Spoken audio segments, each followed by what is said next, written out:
नमस्कार, आप देख रहे हैं द न्यूज़ जालौन। मैं हूं आपका अपना देवेश। आज एक आम जनमानस से जुड़ी खबर, जनहित से जुड़ी खबर। दरअसल लोगों की गाढ़ी कमाई, एक एक पाई जोड़कर रखा हुआ पैसा, जमा किया हुआ पैसा लेकर भागने वाली चिटफंड कंपनियों के खिलाफ आज ये खबर है। दरअसल लोग और महिलाएं एक एक पाई बचाती हैं, एक एक पैसा बचाती है कि उनके और उनके बच्चों के भविष्य के काम आए। लेकिन जब वही पैसा सामने वाली कंपनी लेकर भाग जाती है तो उनके सामने ऐसा लगता है कि जैसे सामने उनकी मानो दुनिया ही उजड़ गई हो। बात करते हैं LUCC कई नाम बदलकर LUCC पर आई थी और आज अरबों खरबों रुपए का घोटाला करने के बाद ये कंपनी 9-2-11 हो गई है। इसका CMD, इसके अभिकर्ता और इसके जो सारे जो कर्ता धर्ता थे वो जमींदोज हो गए हों या ज़्यादातर कुछ ना कुछ के खिलाफ कार्रवाई भी होती चली जा रही है। लेकिन बड़ा सवाल यहाँ खड़ा ये होता है कि एक और सरकार जहाँ लोगों के चिटफंड कंपनियों के द्वारा लूटे गए पैसों को वापस कराने के लिए सारी प्रक्रियाएं कर रही है, सारी कागज और दस्तावेज मंगाए जा रहे हैं, कर्मकार भी आए। ऐसे में इन लोगों का क्या होगा? जालौन कोतवाली की अगर हम बात करें तो जालौन कोतवाली क्षेत्र में पिछले कुछ दिनों से लगातार ये हलचल जारी है। हलचल इसलिए है क्योंकि पहले कुछ महिलाएं या कुछ जो जमा करता थे वो यहाँ पर आए हैं और उनका कहना ये था कि उनकी गाड़ी कमाई का पैसा उन्हें वापस दिलाया जाए। अच्छा, अब बात करते हैं अगर एजेंटों की बात करें तो मैं ऐसा नहीं कहता कि सारे एजेंट बुरे हैं, सारे एजेंट गलत हैं, लेकिन कुछ ना कुछ इसमें गलत भी हैं। क्योंकि जिस तरीके से कुछ महिलाओं ने हमें बयान दिए हैं, हम वो बयान भी आपको अभी सुनवाएंगे।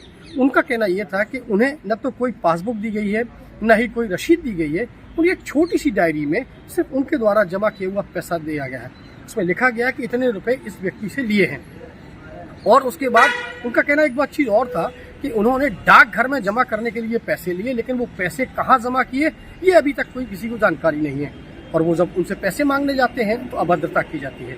हालांकि कुछ एजेंटों ने भी यहाँ आकर कोतवाली में तहरीर दी थी, एक प्रार्थना पत्र दिया था कि उन्हें जमाकर्ताओं के आतंक इसलिए क्योंकि जमाकर्ताओं को जब पैसा चाहिए तो वो उनके घर जाएंगे, क्योंकि उन्होंने पैसा उन्हीं को दिया है। और इसी को लेकर जो है वो लगातार उनके ऊपर जो है शिकंजा कसने के प्रयास में रहते हैं। अब देखना बड़ा दिलचस्प होगा कि जमाकर्ताओं की ये गहरी गाड़ी कमाई उनको कब वापस मिलती है, क्योंकि यहाँ पर अब कुछ न कुछ आए दिन होता रहता है। कल भी मैंने देखा था कि कुछ महिलाएं आई थी और अपनी बात रख के चली गई थी। उसके बाद फिर कुछ एजेंट्स आए थे, उनका कहना यह था कि महिलाएं उनको डरा और धमका रही हैं।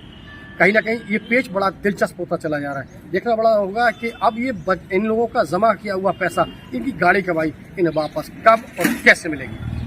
दीदी क्या नाम है आपका और कहाँ की रहने वाली है? सीमा सेवारी जी, लोना रोड जालौन जी। क्या समस्या थी आप लोग कोतवाली है?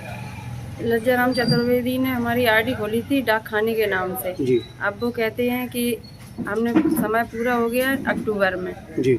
200 रुपये रोज लेता था और डायरी पे चढ़ाता था और कोई प्रूफ नहीं देता था जी। जब समय पूरा हो गया हमने पैसे मांगे तो वो कहता है कंपनी तो भाग गई, अब हम पैसे नहीं दे पाएंगे, जो करना है तो कर लो। बहन जी क्या नाम है आपका और कहाँ की रहने वाली हैं आप? उमा देवी लोना रोड जालौन जी। क्या समस्या है आप लोगों की? समस्या ये है कि जो यहाँ पे वे हैं चतुर्वेदी, वो हमारी आरडी खोले थी। तो जब वो घर पे आए तो बोले कि मैं डाक खाना जमा कर रहा हूँ। अब जब हमारा ठाकुर होगा तब मुझे रुपये मांगे तो बोले वो कंपनी भाग गई है और अब हम रुपये नहीं दे पाएंगे, तुमको जो कुछ करना है सो कर लो, हमारे पास रुपये नहीं है। अच्छा, आपसे पोस्ट ऑफिस में जमा करने के नाम पे पैसे लिए थे? हाँ। और कहीं और जमा किए? हाँ, हमारे पास कोई प्रूफ नहीं है, ना रसीद है और ना पासबुक है। अच्छा, रसीद और पासबुक आपके पास कुछ नहीं है ना। फिर आपको पैसे कैसे आपको संतुष्टि होती थी? कैसे जमा करके दिखाते थे? क्या करते? अच्छा, आपको एक डायरी दी थी, हाँ, उसमें वो पैसे लिखते थे। थे। अब वो क्या कह रहे हैं? अब लोग कह रहे हैं हम वो कंपनी भाग गई, हम नहीं दे पाएंगे, जो कुछ करना हो तो कर लो।